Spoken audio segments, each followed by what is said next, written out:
Xitoy bugun cho'ng qirg'inni rasmiy boshlab, Uyg'urumning ko'zlari yoshlab qoldi. G'ururini qonlar bilan yuyib paklab, iymonliqlar jangga qadam tashlab qoldi. Mal'un Xitoy tugitalmay seni chanab, turmularga nohaq tashlab, sotlab qoldi.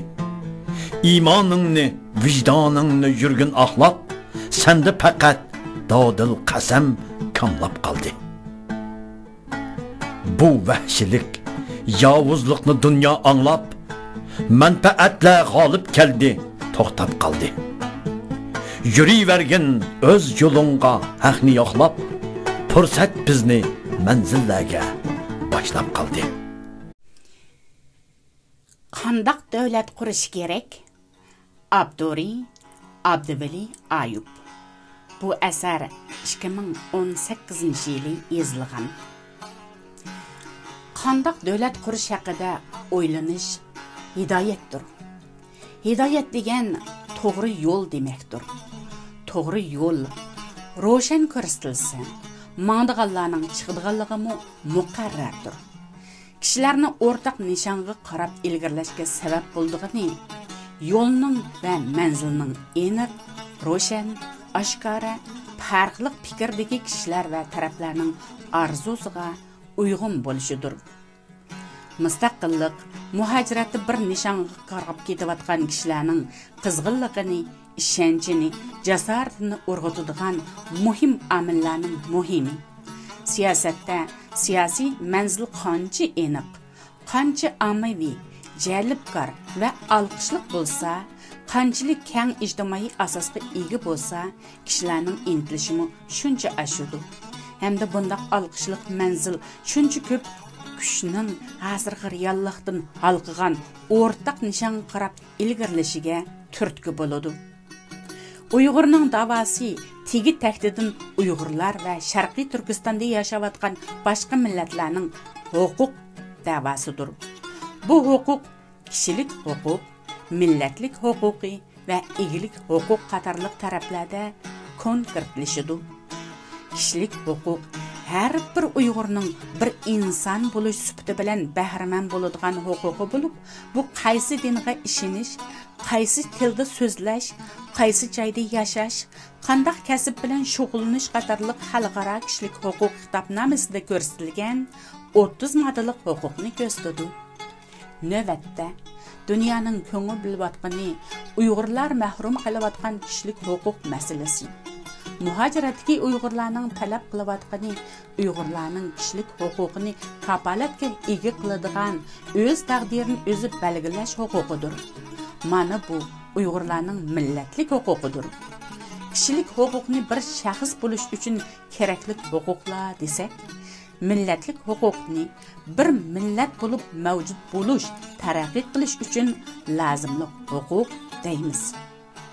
Millatlik huquqi Uyg'urlarning bir millat sifatida o'zining tili, urf-odati, tarixiy meroslari, e'tiqodi va zamonga bo'lgan egdorlik huquqini ko'rsatadi. Uyg'urlarning bu huquqi 1759-yildan keyin qisman qo'ldan ketgan bo'lsa, 1884-yili to'liq qo'ldan ketgan. Bek afsus shunaq bo'lgan.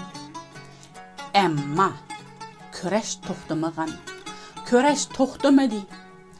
1944-yili ajdodlar qonliq kurash qilib o'zining davlati va armiyasini qurib chiqibmi? 1945-yildagi bugungi BDTni qurgan davlatlar ochgan Yalta yig'ini sababli Xitoyga bo'lib berilgan. Bu tarix unutilmasin. Azatlık yo'lidagi qalam ko'rishi, qonliq kurash butunlay natijasiz bo'lmagan. Xitoy Uyg'urga avtonomiya berishga majbur bo'lgan. Xitoyda avtonomiyaga erishgan hech bir millatning qo'lida armiyasi yo'q edi. Shu qonliq kurash, shu kurashda tavlangan armiya bo'lmagan bo'lsa, Xitoy zaminimizning tamg'isini shaklan bo'lsa bizga tutishga majbur bo'lmaydi. Zamanning Uyg'urga mansub ekanligini tan olmagan Xitoy bugunmi Uyg'ur abnum rayoni degandagi Uyg'urni doim tushirib yozadi. Deydi, hatto cheklaydi. Uyg'urning millatlik huquqda ching turishi va tashabbusini qo'shini bilan kapolatga ega qilish natijasida Xitoy asosiy qonunda Uyg'urga millatlik huquqiy cheklik doirasida bo'lsin berilgan. Xitoy asosiy qonunida olsonliq millat rayonlarida milliy territoriyalik avtonomiya qonunini yo'lga qo'yish bekitilgan. Bu yerdagi milliy degan so'z millatni ko'rsatadi. Territoriya bo'lsa zaminni ko'rsatadi. Avtonomiya degan o'zini o'zi idora qilishdir. Xitoy buni ommabop qilib, har millat o'zining uyiga o'zi ega bo'lish huquqi bor deb yozishadi va yeyishadi. Biri shu millatning Xitoy bizga berishga majbur bo'lgan avtonomiya ham milliy ham territoriyalik avtonomiya bo'lib, biri shu millatning o'z ishini o'zi qilishini ko'rsatadi. Yana biri bo'lsa, shu zaminga xo'jayin bo'lishni ko'rsatadi. Demak, Xitoy asosiy qonuni bo'yicha bo'lganda, Uyg'ur avtonom rayoni deganda Uyg'urlarning ham zaminni boshqarish huquqi, ham zaminda bir mustaqil millat sifatida xo'jayinlik huquqi bor deganlik. Halbuki kommunist Xitoy qurilgandan boshlab, zaminimizga kirgandan boshlab to'xtamda turgan emas, hech amal qilgan emas. Bugun Uyg'urlarning arzu qilayotgani ham millatlik huquqi, hamda shu zaminga egilik huquqini asliga keltirishdir. Burun mavjud bo'lgan Xitoy besib olgan mustaqil davlatni mustamlikadan qutqizishdir. Undaqda zodi qandaq davlat bo'ladi? Davlatning ismi nima bo'ladi? Tuzumi va shakli qandaq bo'ladi? Mencha dava egilik huquqini asliga keltirish, mustamlikadan qutulish bo'lgan ekan. Ikkinchi Cumhuriyet va birinchi Cumhuriyetning ismi shu peti bo'ladi. Tuzummi Xo'ja Niyaz Hajim, Sabit Damullam, Elixon To'ra va Ahmadjon Qasimiylar rahbarlik qilgan Cumhuriyet bo'ladi. Ya'ni Sharqiy Turkiston Cumhuriyeti bo'ladi. Biz tarixda qurgan birinchi Cumhuriyet parlament tuzumidagi, ikkinchi Cumhuriyet bo'lsa prezident tuzumidagi Cumhuriyetlar edi. Hozirgi turganda hukumat parlament tuzumidagi Cumhuriyet bo'lib, prezident simvol amaliy huquq bosh ministrning qo'lida. Menchimi prezident simvoli bo'ladigan hukumatni bosh ministr boshqaradigan parlament demokratiyasi muvofiqroq. Birinchi va ikkinchi Cumhuriyet qurilganda davlat birlikka kelgan davlat deyilgan. Hech bir rayon yoki millatga avtonomiya berilmagan. Chunki u chaqda millat hukmi ro'shan emas. Turkiy tilida so'zlaydigan asosliq millatlar asosan millatlar aro Uyg'urcha ishlatadi. Uyg'ur tilini asos qiladi. O'zini Uyg'urlar bilan bir millat deb qaraydi. Halbuki kelgusi qurilmoqchi bo'lgan davlat mencha birlikka kelgan emas, federal davlat bo'lgani muvofiq. Bu deganlik Germaniya, Amerika, Shvetsariya qatorliqlarga o'xshash shtatlardan tuzilgan federatsiyalik davlat deganlik. Bugungi amaliyotni qaraganda Sharqiy Turkiston davlati qurilganda Uyg'urdan boshqa millatlarning mavjud avtonomiyasini bekor qilish yoki bermaslik masala paydo qiladi. Buni bilishimiz kerak.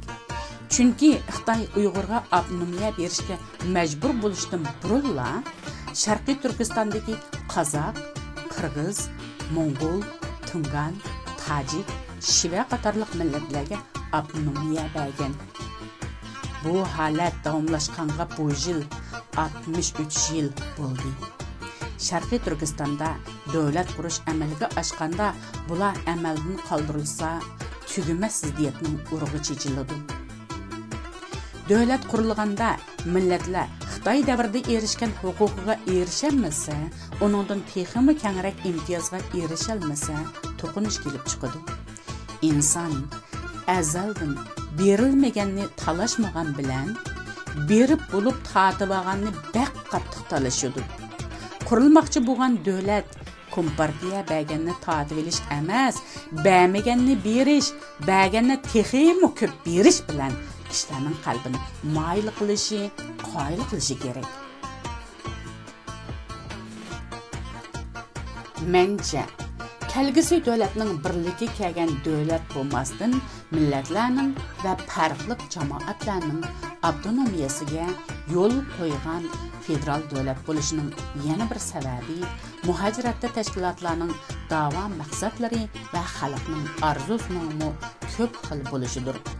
Muhojiratda kishilarning da'vo maqsadlarining ko'p xil bo'lishi millatdagi kishilarning farqli maqsadda bo'lganligidan bo'lgan. Ba'zi tashkilotlar islomiy davlat qurib, shariat qonuni ostida yashaymiz desa, ya'ni ba'zi tashkilotlar demokratik davlat qurib, loyiq, eleman, safiyolar demokratiya ostida yashaymiz deydigan.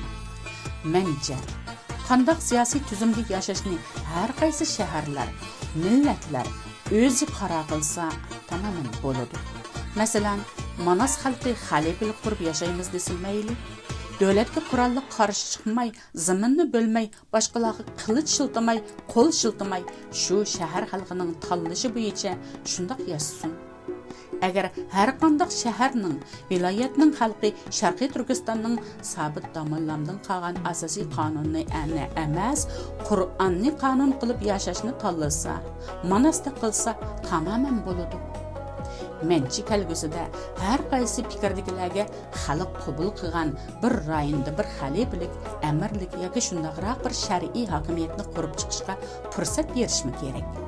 Agar Sharqiy Turkistondagi har qanday bir shahar xalqi shariatni ijro qiladigan bir amirlik, xalifalik yoki shundaqroq bir diniy hokimiyatda yashashni xohlasa, saylam orqali xalqning 50% dan ortiq qo'llashini qo'lga keltirgan bo'lsa, tamamen bo'ladi. Bu dava bütün Sharqiy Turkistonliklarning davosi bo'lgan ekan, qurilmoqchi bo'lgan davlatdami bütün xalqning arzu istaklarini mujassamlagan bo'lishi kerak. Mushu ma'nolardan qaraganda, qurilmoqchi bo'lgan davlat birlikka davlat emas, federal davlat bo'lsa muvofiqroq. Aksicha bo'lganda, bir siyosiy guruhning arzusini bütün Sharqiy Turkistonliklarga zo'rlab tengish, tabriqchilikqa sabab bo'lib dushmanga bayram, xalqqa ofat bo'ladi. Buni hammalar tushunaylik azizlar. O'rtaq manzilni, qurilmoqchi bo'lgan davlatni bir rasm desak, hamma odam shu rasmdan o'zining rangini topa olsa, biz talab qilayotgan hamkorlikdan umid bo'ladi. Bugun qilinishga tegishli ish tashkilotlarni birlikka keltirish emas, hamkorlashtirishdir, hamkorlik o'rnatishdir, hamsafda bo'lishdir. Hamma odamni qig'ili bo'lmaydigan kurashlarga zo'rlash emas, balki kishilarni imkoni yetmaydigan manzilga so'rab qiynash texmi emas. Balki farqli odamlarni zo'r bir qalbga, bir jamoatga qamash texmi emas. Balki kishilarga qig'ili bo'ladigan ishlarni ko'rsatib berish, nishonni aniq tanitish, natijali kichik ishlarga tashkillash, amaliy harakatlar bilan umidlantirishdir, natijalar yaratishdir. O'rtaq mustaqillik manzili gap bilan, o'zaro hujum bilan kishilarni gapga silib, qarang'i mayil qilish, maddalik musobaqasiga tomoshabin qilish bilan amalga oshmaydi. Inson ko'rganga agishidi, anglaganga emas. Natijaga ishonadi, quruq va'daga emas. Muhojiratda, namoyishda odam oz, guvohlikqa odam oz, ammo sukutda odam ko'p. Nima uchun? Nima uchun Xitoy qo'rqinchi mustaqillik orzusidan kuchliroq? Chunki qo'rqinch beshimizda bor, ko'z oldimizda naq, mustaqillik g'oyimizda mavjud, texicha nesi bo'lganligi uchun. Kishilarni qo'riq etib Xitoyga qarshi atom bomba yasashga emas, bizni qirg'in qilgan Xitoyni bog'laydigan bir tal jip, bir tal arqon yiqitadigan bir to'zaq yasashga yetaklash bakrak umid beg'ishlaydi, bakrak natija beradi. Balkim siz bilib turib lab urayotgan atom bombasidan siz ko'zga ilmayotgan shu arqon, shu jip va to'zaq kuchlik bo'lib qolishi mumkin. Balkim shu biz yazayolayotgan kichkina asbob bilan, biz tarbiyalagan yaramliq bir avlod bilan, biz qurgan uftuqliq shirkat bilan bizni yo'qotmoqchi bo'lgan dushmanni yiqitishimiz, putlishimiz, hech nima qilolmasak mudirtib qo'qitishimiz mumkin, cho'chitishimiz mumkin. Bizning hamkorligimiz dal shundoq yasash, qurish, o'ylash, ishlashdagi hamkorlik. Medali, po va lapdagi g'ayvatdoshlik emas. Menchi muhojiratda maqsad mustaqillik bo'lsa, uningga yetadigan yo'l o'zidan farqli yo'ldagilarni sestish, cheqish, yiqitish behojat. Chunki mustaqillikni tatibag'ani hech bir Uyg'ur tashkiloti, Sharqiy Turkiston jamiyati yoki Islom partiyasi emas, balki tajovuzchi Xitoydir. Dushman faqat Xitoydir. Maqsad haqiqatan mustaqillik bo'lsa, qurilmoqchi davlat har qaysi tashkilotlarni qo'llayotgan xalqning orzusiga, e'tiqodiga, hokimiyat tushunchasiga uyg'un bo'lishi kerak. Davlat qurimiz davatqanlar xalqning qamoqdan qutulishi, millatning saqlanib qolishi, omon bo'lishi, zamin davosining ro'yobga chiqishini oldingi o'ringa qo'yib, boshqa fikrdagilarni hurmat qilishi va qalbiga sig'dirishi, astirishi kerak. Bugungi programmamiz mush yerda oxirlashdi. Diqqat berganingizga rahmat. Ko'rishguncha omon bo'linglar, aziz qarindoshlarim.